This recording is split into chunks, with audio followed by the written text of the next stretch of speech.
దేవుని పిల్లలారా, Bible machine గదిలో ఉండలేదు, కానీ ప్రపంచమంతా వ్యాపించుటకు దేవదాసు అయ్య గారు ఎలాగున ఒక యోసేపు వలె తన పరిశుద్ధతను కాపాడుకుని దైవాత్మతో నింపబడి ఎన్నో వరములు కలిగిన వారై ఉన్నారు.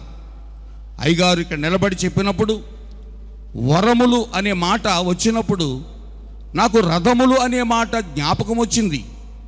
కనుక అయ్యగారికి రథము లేదు, కానీ వరము ఉన్నది. అందుకే కీర్తన గ్రంథములో 20:7 ఒక మాట ఉంది, కొందరు రథములను బట్టి కొందరు గుర్రములను బట్టి అతిశయపడతారట. కానీ తండ్రి అయిన దేవుడు మన దేవదాసు అయ్య గారికే బైబిల్ మిషన్ ఒక్కటే ఉంది, దేవుడిచ్చిన పరిశుద్ధాత్మ ఒకటే ఉంది.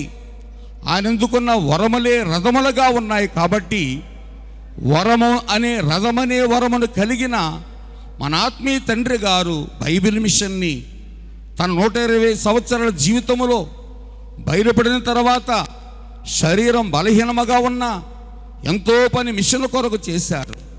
బైబిల్ మిషన్ ఎత్తి చూపించారు. ఆత్మరూపిగా ఉండి ఈ రోజున సన్నిధే ఆయనకు రథం, సన్నిధినే రథములో ఉండి ఎక్కడ దైవ సన్నిధి ఉన్నదో దైవ సన్నిధి కూటను స్థాపించి ఆ సన్నిధి కూటముల ద్వారా బైబిల్ మిషన్లో ఉన్నవారికి ఒకవేళ రథములు లేకపోయినా ప్రతి అల్పులైన బలహీనులైన సామాన్యులైన మనలాంటి వారికి దేవుడు ఏదో ఒక వరం ఇస్తున్నారు. వరాలలో బోధించే వరం గొప్పదంటారు, ప్రార్థించే వరం గొప్పదంటారు, స్వస్థపరిచేది గొప్పదంటారు, పరిచర్య చేసేది మరింత గొప్పదంటారు. కనుక ఎన్నో వరములు బైబిల్ గ్రంథములో ఉన్నాయి.